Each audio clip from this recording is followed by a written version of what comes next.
space, below the surface of planet Zegas, Samus Aran faced the space pirates. She destroyed their operation, wiped out the parasites called Metroids, and defeated Mother Brain. But the pirates were far from finished.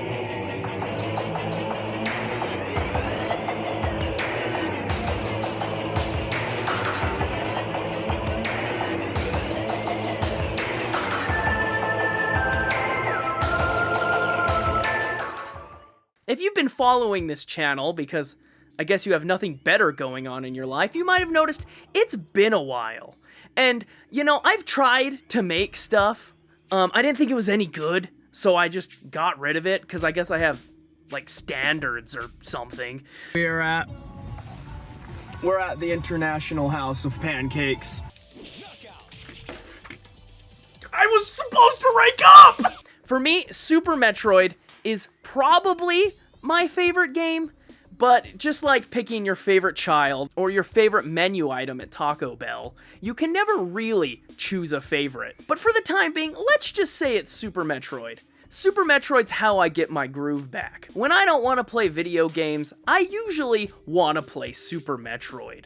For me, Super Metroid is that game. I think it's almost a perfect video game. So today, I'm going to guide you through Super Metroid, and the subtle genius of what makes Super Metroid, to me, an almost, if not perfect, video game. So first of all, does a perfect video game exist? This is something I've been thinking about for a long time. Is there a perfect video game? I've kind of shopped this around. I've talked about it on Double Boost before, and I think maybe Pong, you know, if you go back, I think Pong could be a perfect video game.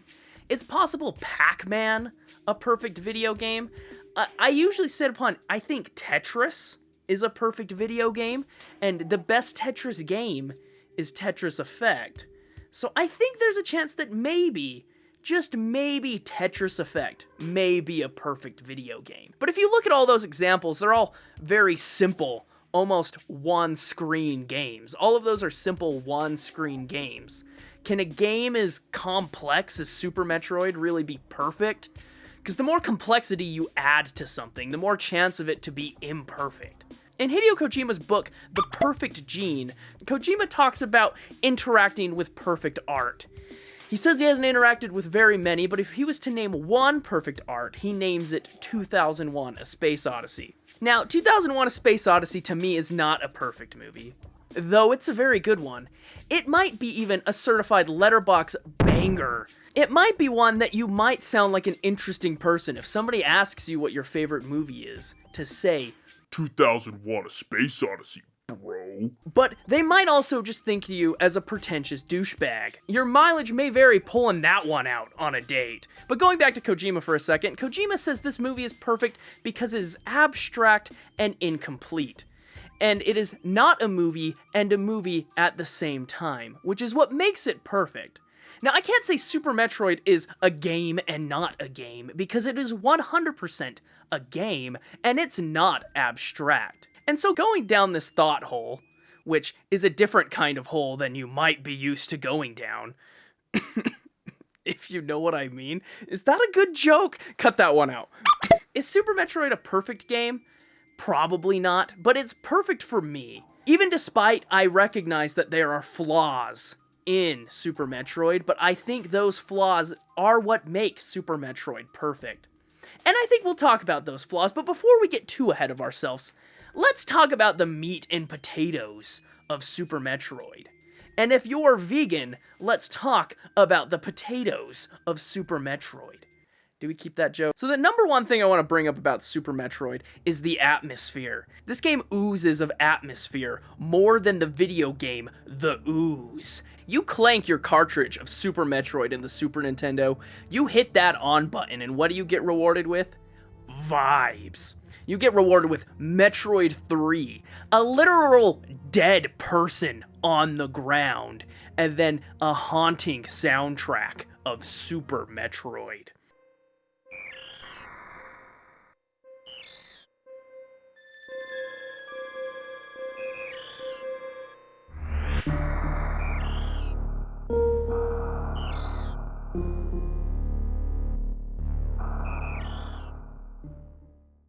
You then start a new game and you get a cutscene, about the only cutscene in Super Metroid, and it's famously unskippable. One of the flaws of Super Metroid is you cannot skip that first cutscene. And then about 2 minutes later, the galaxy is no longer at peace. And then there you are, vibes, rain coming down in 16-bit glory.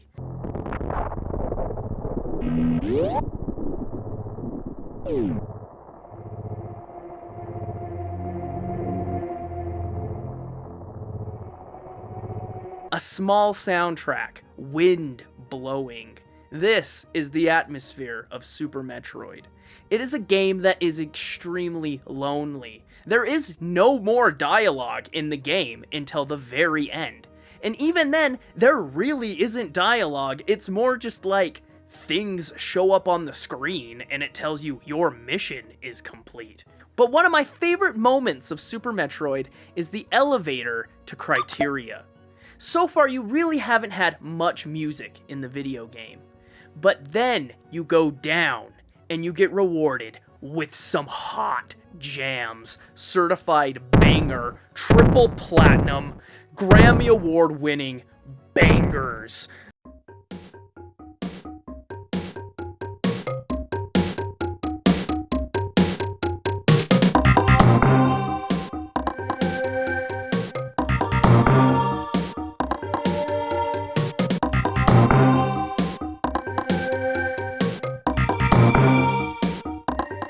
I'm usually pretty critical of the Super Nintendo sound chip because I just think the TurboGrafx, especially the TurboGrafx CD, and the Genesis just eat its lunch, like, all the time. Like, I've already showed that I, like, love Ys music.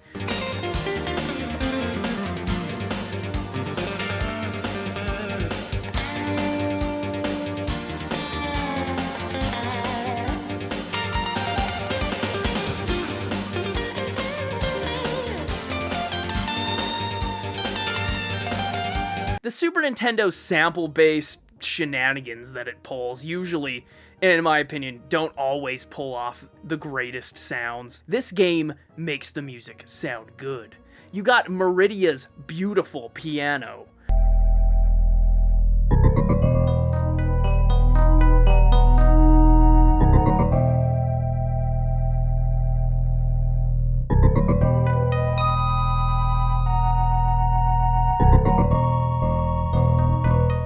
You got the haunting sounds of Lower Norfair.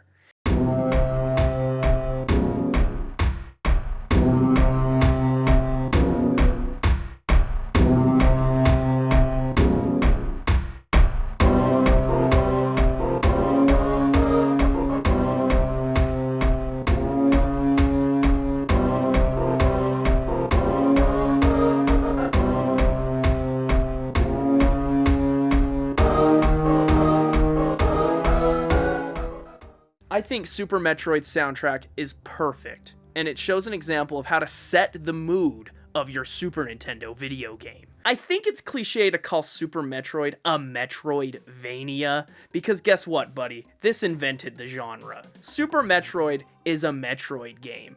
I said the same thing about Metroid Dread when it came out, and people called it a Metroidvania, because I think Metroid deserves better. It ain't one of those. Metroid games are Metroid games, and I think they get to have them. If anything, I think Metroid is a search action video game. The Japanese developer likes to call these kind of games search action video game. And this game's got searching and action, and it's got all the searching. I mean, holy crap, there are so many secrets in Super Metroid. And maybe the first time you play Super Metroid, you'll be put off by what the heck do I do and where the freak do I go? But this game, without telling you anything, I think does a pretty good job at leading you where to go. I mean, I figured it out when I was like 10, but that isn't always a great excuse. Like, this bombable wall in the first area is kinda BS. You just kinda have to run around in circles till you guess that there's something there. And so I can see why some people are put off by Super Metroid and its stupid shenanigans. And while there are stupid shenanigans, Super Metroid's map is a perfect maze. There are almost no dead ends that lead to nothing in Super Metroid. Everywhere takes you somewhere intentional, and everything connects perfectly. And that's what I think traversing the world of Super Metroid is so fun. The backtracking, while some people might hate, is kind of enjoyable of how you route where to go, and how many routes you can. There are like 3 ways to get into Meridia. Another sticking point a lot of people have with Super Metroid is the controls, because let me tell you, nothing in this world controls like Super Metroid. You can look at gameplay if you've never played it before and you're looking at this gameplay, you probably think it's just controls like any other video game. But nothing, and I can tell you, nothing in this world controls like Super Metroid. First of all, you look at the control scheme. Okay, we're on Super Nintendo, and usually on Super Nintendo, your instinct is Y is run, you got your finger on the Y button all the time, B is jump. Nope, not Super Metroid. B is run, A is jump, X is shoot. Most games, that's why, you know? In jump and shoot video games, you know, a JNSVG, as, you know, the insiders call it, you're pressing Y to shoot, B to jump. Super Metroid says none of that. Why? What does Y do? Y does nothing. Y unselects your weapon. What selects your weapon? The select button, idiot. What does R and L do? That looks up and that looks down. You press them both at the same time, you're looking straight up. Super Metroid's control scheme is whacked, but somehow it is perfect for Super Metroid, and it does exactly what it's supposed to do. Super Metroid's controls also lead me in to the greatest thing in Super Metroid, and my favorite part about the game, the wall jump. There's not a single wall jump in any other video game that works like the wall jump in Super Metroid. Whoever came up with how this thing works is an insane person. But I love it, and it's what makes the skill ceiling so high in Super Metroid. To wall jump in this game, like you would wall jump in Mega Man X, or in Ninja Gaiden, or any of those, you jump against the wall, your character sticks to the wall, and you hit the jump button, and that's about it. Super Metroid says, hold my beer, you're gonna need some frame data, buddy. In Super Metroid, to do a wall jump, you have to, there's 2 jumps in Super Metroid, I guess I should get that out of the way. You have the normal jump, and you have the roll jump. You have to roll jump into a wall, which means you have to jump while moving. If you jump while moving, you do a roll jump.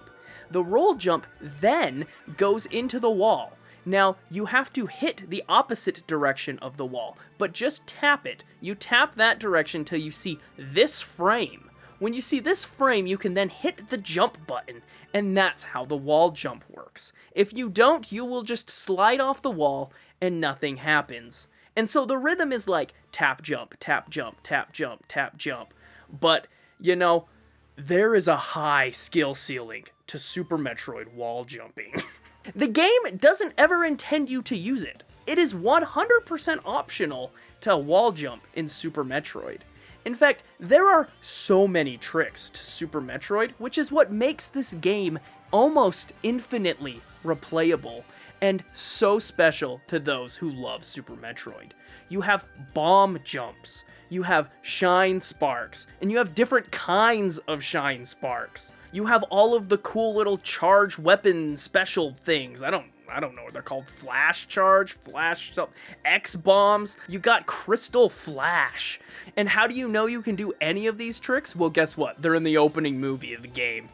And that's it. You gotta figure it out yourself. They're in the opening movie. It says, figure out how to do these tricks. Once you know these tricks, it makes Super Metroid wide open. And what makes that so interesting? It's the end of the game. So let's take it back a second. You've played through Super Metroid. You might have learned the wall jump, because there is a tutorial, kind of how to do it. And you've made it to Mother Brain. You might have figured out some things. You see Mother Brain, and first of all, holy crap. Nintendo designed this thing. Mother Brain's design is insane. Could you imagine looking at that thing? Nintendo, baby Nintendo, because Nintendo's still baby at this moment, and they still kind of are, but this is real baby Nintendo. And they got that on the screen. Crazy. You beat Mother Brain, you finish the game, and you get hit with this. A timer. You beat the game in this amount of time. Now, the interesting thing about timers in video games is you put a timer in a video game, it makes it instantly replayable. But the timer of Super Metroid is interesting, because the timer of Super Metroid, specifically the timer of Super Metroid, other games have had timers, but that timer pretty much invented video game speedrunning. Without the timer in Super Metroid, I don't know if we have a GDQ the way we have now. And the fact you have kill the animals and save the animals, raising thousands, tens of thousands, even hundreds of thousands of dollars for just Super Metroid save and kill the animals. The legacy of Super Metroid is that it is an infinitely replayable game. The game also has so many tricks. The flaws of Super Metroid bust it wide open. Because of the wall jump, because of all these weird tricks they threw in the game, you can play it in like any order. In fact, I don't even remember the right order to play Super Metroid in, because I'm always doing the Mach Ball to get the super missiles early. I'm always doing shenanigans to get the Ice Beam early, and getting the Wave Beam early. I never play this game correctly. You can play Super Metroid however you want, and there's so many little things. If you do get the Grapple Beam, you can kill Dragon in the funnest way possible, or you can pump him full of super missiles. There are so many little things to Super Metroid, so many little details, that I just think that this is a perfect video game. Because I think we don't give Super Metroid enough credit for, one, pretty much inventing speedrunning, and inventing randomizers. If we want to talk about mods and stuff, randomizers, map randos. I've streamed map randos on this channel, and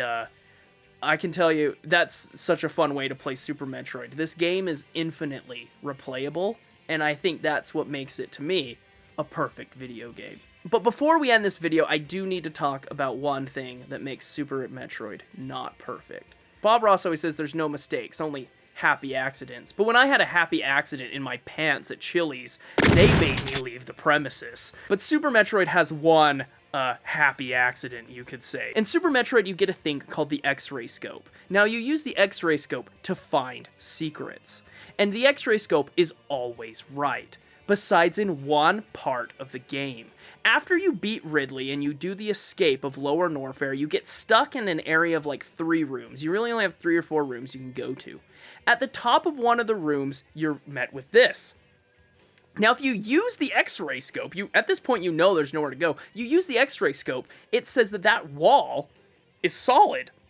That wall is not solid. It's not. You try to bomb it, nothing happens. It says that wall is solid, but you can just walk through it. Why can you walk through that wall? That room right there is bogus because Super Metroid lies to you.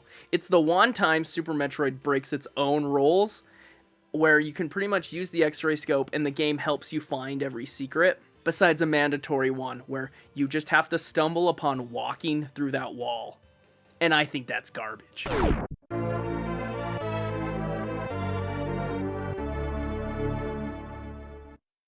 But anyway, thanks for watching this video. Subscribe to Double Boost, and subscribe to this channel too. I'm usually on Double Boost a lot more. I almost gave up on this channel, but the itch came back. And also, the itch to make videos also came back, and I want to make more. And so, if this video does well, I'll probably make more. Thank you for watching, and subscribe. Samus is under fire. She sent an emergency directive. Join the fight.